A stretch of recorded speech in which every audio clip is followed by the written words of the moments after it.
far we don't need a translator, I guess. You'll translate for Sarah? Father, thanks for the chance to be together. Thank you for this day. Thank you for this school that welcomes us to teach the Bible here. I pray that we'll stay here to have a nice time together today without stress and without fear, without worrying. I pray that your Spirit will be our teacher, and it will all be based on your word, so that none of our human ideas will stand in place of your truth. We are here saying we need you to remove our human thinking or Satan's lies or religion thinking and replace it with your truth, which is always perfect. That's why we're here. We recognize we need you to teach us your truth. But to be honest, I think we only recognize that because you've even put that desire in us. Before salvation, we didn't realize that we were out of the truth and that we need the truth. So even the desire to know you and know the truth is a gift from you. And we thank you for that. So we're trusting you and asking you to make everything good in this Bible study. And we thank you in Jesus' name. Amen. I've been having this cough for almost 3 weeks now, but I don't have other symptoms. I feel strong, I feel healthy, everything else is good, and I think it's finally getting better. But I apologize for the coughing. Okay, so I often use the word about my spiritual breakfast. So I almost always begin the day, I'm not boasting, this is something that God showed me also. I almost always begin the day with some time in the Bible. That's my spiritual breakfast. Peter says, as newborn babies desire the sincere or pure milk of the Word, that by it you may grow. Well, it's really sweet milk. And the longer I'm a Christian, the more sweet these words are to me. So Monday this week, this is Tuesday this week, 2 days ago, I was reading in Jeremiah, that's where my breakfast was this week, in chapter 3, verses 12 to 18. You can read those verses if you want, but I'm not going to read those verses. But when I read those verses, I thought, Jeremiah's talking about a lot of the same things we've been studying here, from Daniel, from Matthew, from Luke, from John, from 2 Thessalonians, and now in Revelation.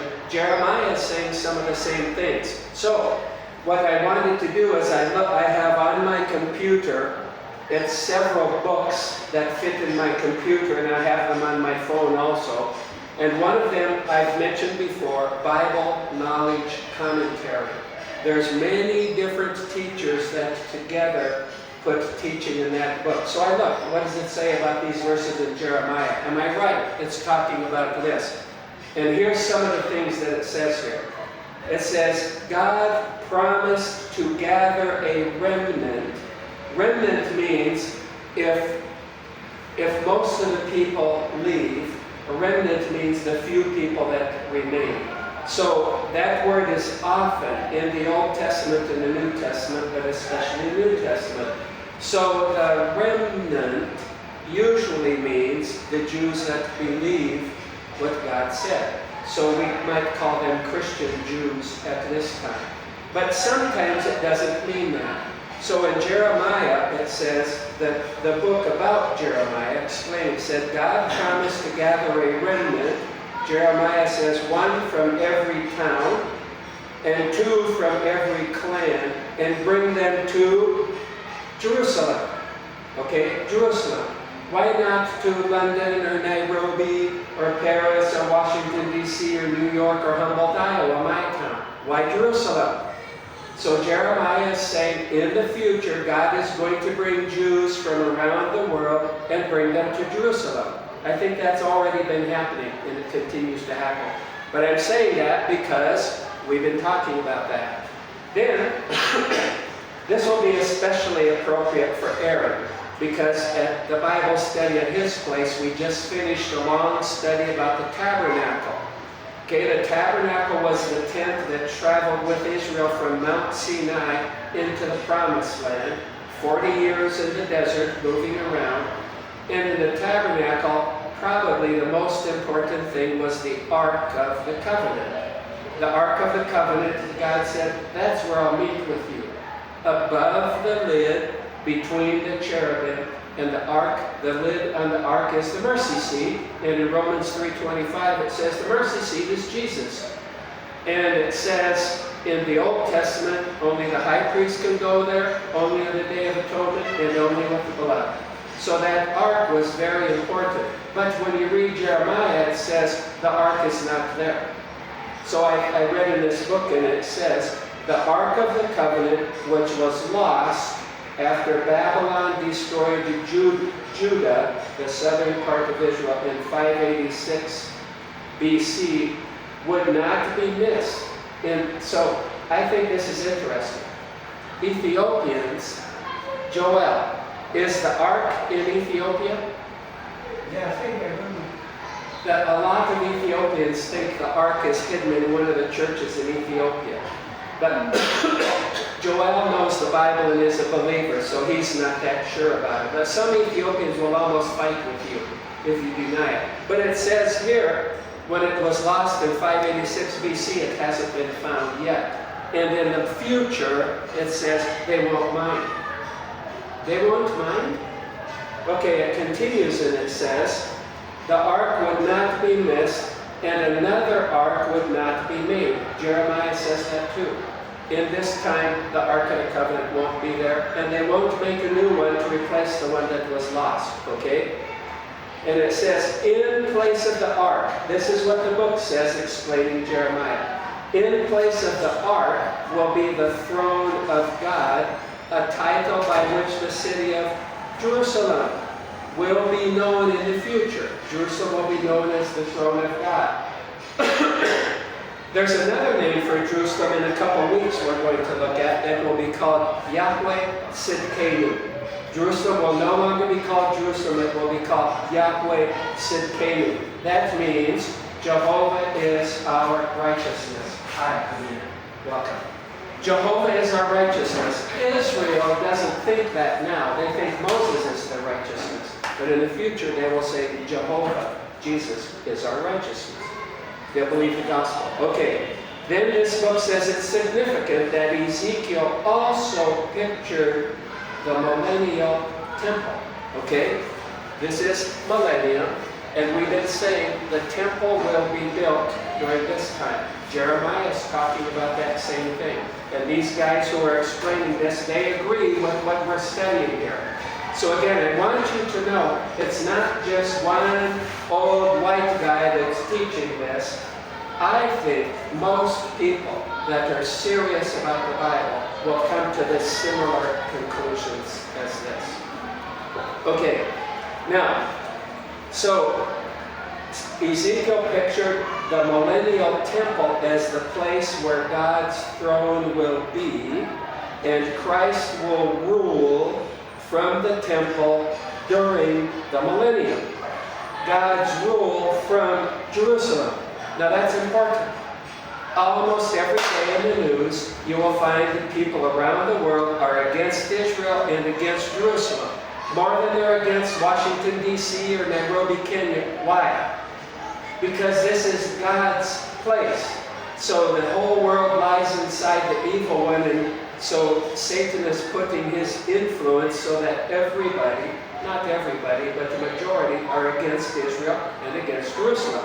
So Jeremiah is saying in this other book about it, says, Christ will rule from the temple during the millennium. God's rule from Jerusalem will extend over all nations. That means Satan trying to rule the world will be defeated, and Jesus will rule the world, and he will rule from his kingdom in Israel from the capital city of Jerusalem. All nations will be under that, okay? All nations will be ruled by Jesus Christ during the millennium. That's why there's no wars during that whole 1,000 years. No wars. Okay?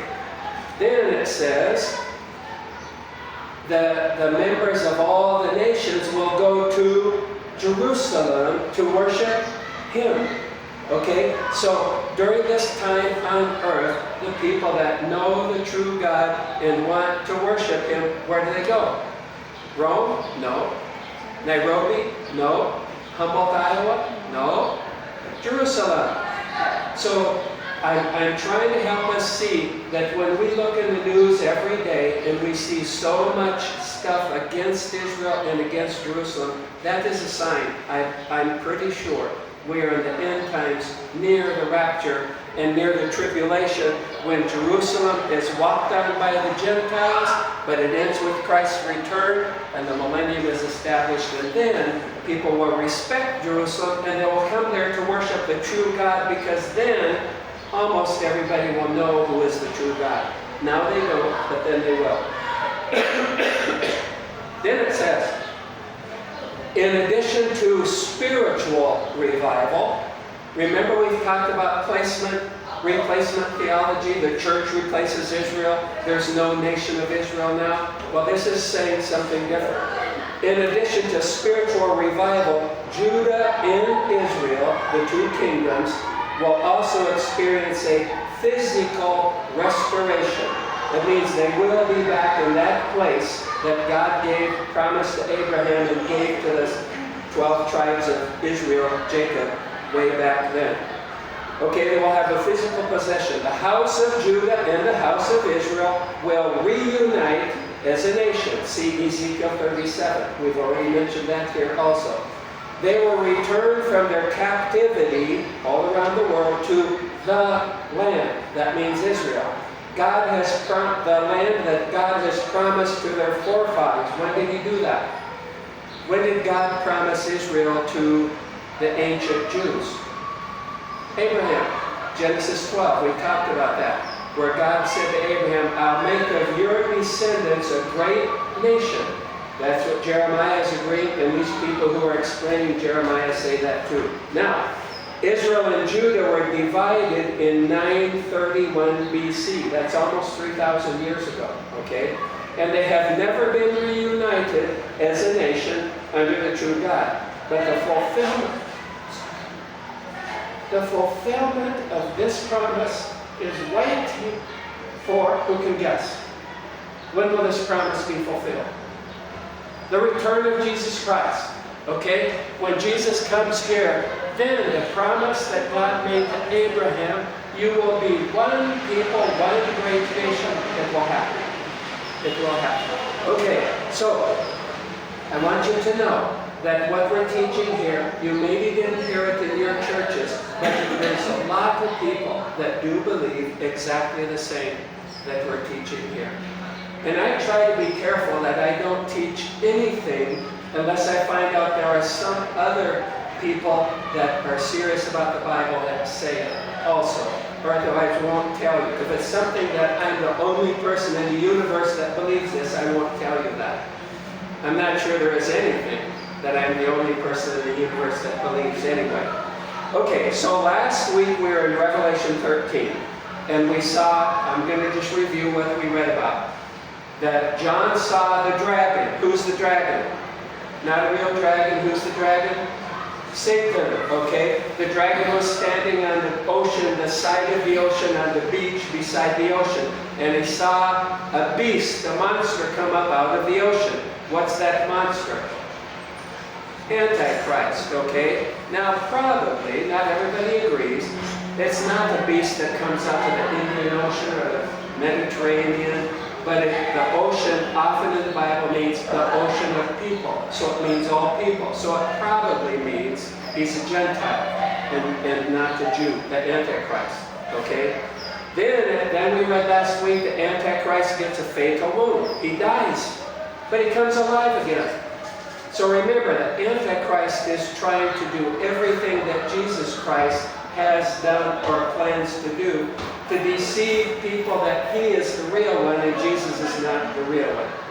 Okay, so now we'll read Revelation 13:4. We read that last week, but it's connect us to what we'll spend the rest of the day on here.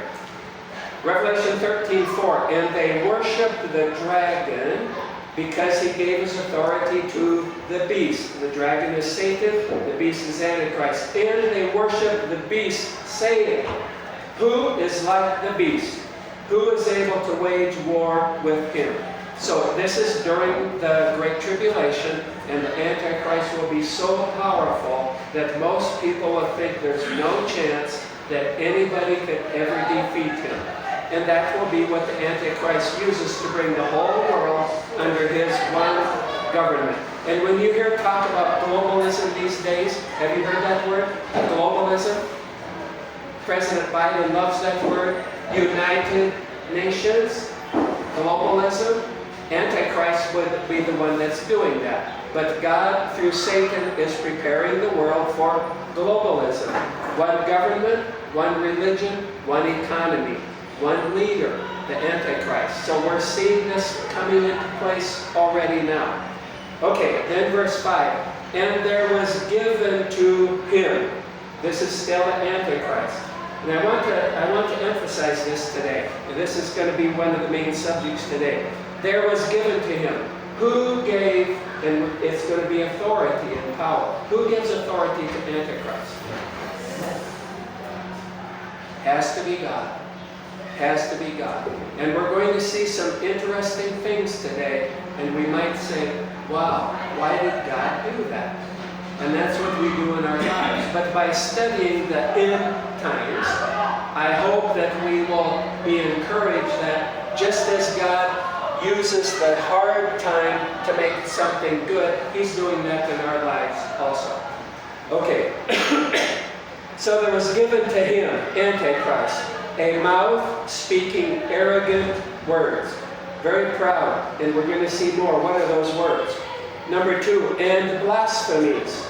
Blasphemies, saying bad things. Usually blasphemy is about God, saying rude things about God, or saying something that makes God less than he really is, or not as good as he really is, or not as intelligent as he really is. Okay?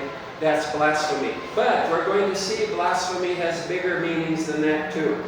So there was given him a mouth speaking arrogant words and blasphemies and authority. So not just words, but authority.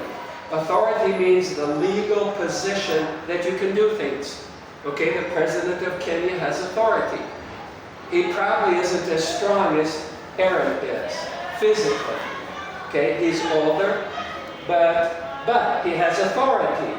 That means everybody here in Kenya, not all of us agree, but all of us to some extent recognize that President William Ruto has authority. He can do things I can't do.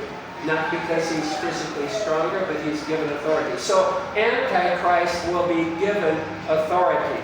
So it means he may not be that strong, but he's given authority, and then we'll see he is also given power to do things. But who gives that to him? Has to be God. Has to be the true God. We have a hard time understanding that, but it has to be the true God. So now I want to focus on this. And there was given him authority to act for 42 months. Okay? Any good math people in here that can tell me 42 months equals how many years? It'd be cheating if Sarah answers because she heard the answer before. Yeah, I'm not very close. 42 months. Okay, 1 year is 12 months, right? So 3 years with, 3.5. 3.5 years. Now, where have we seen that before? Daniel talks about this last 7 that he's predicting, and he says, halfway through, in the middle of that, Antichrist does a big thing. Halfway through is 3.5 years. So Daniel, 500 years before John is born, is talking about in the middle of this 7-year Great Tribulation, Antichrist is going to do a very special, not good, but a very amazing thing. John is saying the same thing, okay? John is also dividing the 7 years into 3.5 and 3.5 years. Now, just to help us remember that, I want to go quickly back to Daniel chapter 9, 24 to 27. We're not going to go deep like we did a couple months ago, but I want us to make this connection, okay? Some people say Daniel in the Old Testament and John in the New Testament are the two prophets that God gave the most information about the end times. And Jesus quotes Daniel, and John says a lot of the similar things that Daniel does, but John just adds a lot more information. So Daniel chapter 9, verse 24, 70 weeks. Now that's how it's usually translated. What did I say? Another equally accurate meaning for 70 weeks. The Hebrew word is just sevens, 70 sevens. And when you look at the story here, it has to be years. So 70 sevens, that's 490 years, okay? 70 sevens are decreed or determined for your people. Who's that? Daniel was a Jew, so it means the Jews. In your holy city, which city is that? Well, Jeremiah was just talking about Jerusalem. That is the holy city for Israel. To finish transgression. When will that happen? Already did on the cross. On God's side, sin was removed. Secondly, to make an end of sin. When does that happen? Did we stop sinning? No. We don't stop sinning. But Jesus removed sin on the cross. Number 3, to make atonement for iniquity. When did that happen? Jesus on the cross, okay? Number 4, to bring in everlasting righteousness. When did that happen? Jesus on the cross. So these first 4 things that Daniel mentions, all are talking about what Jesus did on the cross. Did that really happen? Yeah. So maybe the things that Daniel said that were future at his time, but now we know they already happened, maybe we should also think that the other things that Daniel says that haven't happened yet, they will happen also. Okay, so to bring in everlasting righteousness, to seal up vision and prophecy, that means to fulfill all of God's promises for Israel, and to anoint the most holy place. What's that? Most holy place. Well, that's in the tabernacle or temple. That's where the Ark of the Covenant goes that we were talking about before. In the temple, in the millennium, there will not be an ark in the holiest of all. There won't be an ark there. But there was going to be in this prediction of Daniel. So, verse 25, so you are to know and discern. This is a command. We're supposed to understand this. We're supposed to study and understand this. That from the issuing of a decree to restore and rebuild Jerusalem, and smart lady, who is the guy that issued that decree? Artaxerxes Longimanus. That is amazing. I can remember that name at the first Bible study, but Sarah did. And he was a follower of Cyrus. Cyrus's name in Hebrew is Koresh. In Islam, Koresh is one of the tribes of Israel, and it's an important name in Islam. And it goes way back, and that word is in the Bible here. So, from a decree from Koresh's follower, Artaxerxes Longimanus, it says, issuing a decree to restore and rebuild Jerusalem until Messiah the Prince. There will be 7 weeks and 62 weeks. It will be rebuilt again with plaza and moon. Not weeks, but years, okay? So it divides the first 49 years from when this king issued the decree until Jerusalem was rebuilt was 49 years. But then there's another 62 times 7 years. So together, those two are 483 years, and it says, then after the 62 weeks, the Messiah will be cut off. That's his death on the cross. And we took a lot of time here to do the calculations and found out, yep, the exact year that Daniel said Jesus will die, he did die that exact year.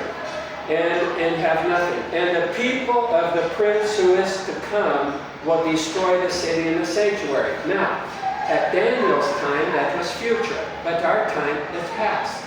That's already happened. Who destroyed the city and the temple that Koresh or Iran said to rebuild, and they did rebuild, but then somebody destroyed it. Who did that?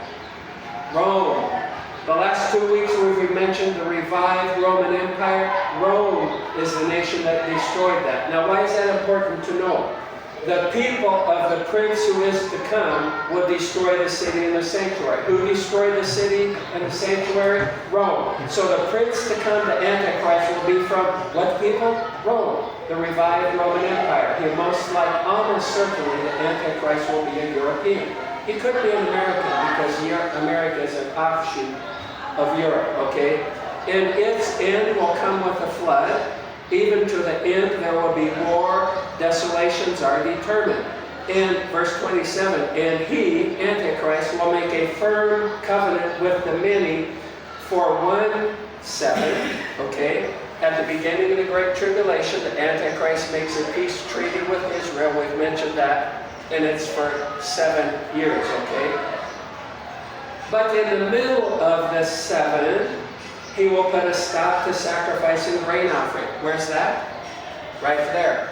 What did John mention? Right there. In the middle of that 7-year period, the 42 months happened after that. So I want us to see that Daniel and John, in the book of Daniel and the book of Revelation, are all using these same numbers. That means we probably should believe that. In the middle of the 7, the last 7, this one, he will put a stop to sacrifice and grain offering, and in the wing of abominations, that means something shockingly bad, will come one who makes desolate. That's the Antichrist. Even a complete destruction, one that is decreed, is poured out on the one who makes desolate. Now that's awkward language, but what it says is the Antichrist will be destroying here, but it will end up with the Antichrist himself being completely destroyed. Okay, any question on that? Then let's go back to Revelation, okay? So we're now in chapter 13 and we're at verse 6. And he, Antichrist, opened his mouth in blasphemies against God. Now notice, I said before, it's not only God he blasphemes, although in the other blasphemy he does it probably really against God, he's doing it also. And he will open his mouth in blasphemies against God to blaspheme his name. Okay, so Jehovah, Jesus means Jehovah Savior. Antichrist is saying, I am the Christ, not the Jesus one.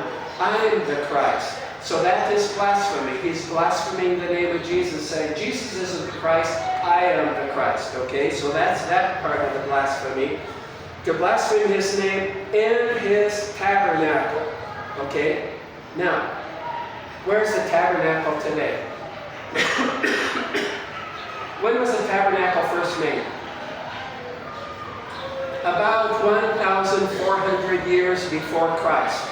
Is that tabernacle still around? No. It was replaced by the temple. Is that temple still around? No. The tabernacle was a tent.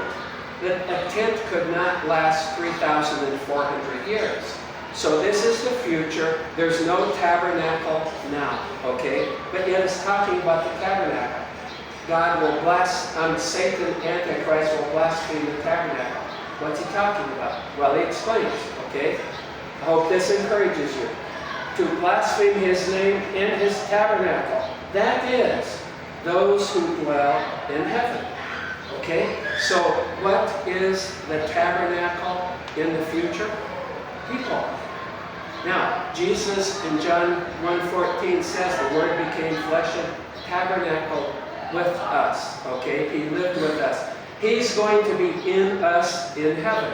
Now, later in Revelation, when it's talking about the new heavens and the new earth, it says there's no sun, because God and the Lamb are the sun. There's no temple, because God and the Lamb are the temple. There's no tabernacle, because God and the Lamb are the tabernacle. The important point here, and we emphasize this in the study at your place, the tabernacle in the Old Testament is called the tabernacle of testimony. It's a testimony about Jesus and the gospel, but here we also know it's a testimony about people believe Jesus and the gospel. The people who believe Jesus and the gospel are the new tabernacle. Jesus lives in the people instead of in the tabernacle. He lives in the people that believe the message of the tabernacle. Okay, so, and the Antichrist opened his mouth in blasphemies against God, that blaspheme his name, Jehovah or Jesus, and his tabernacle, that is those who dwell in heaven.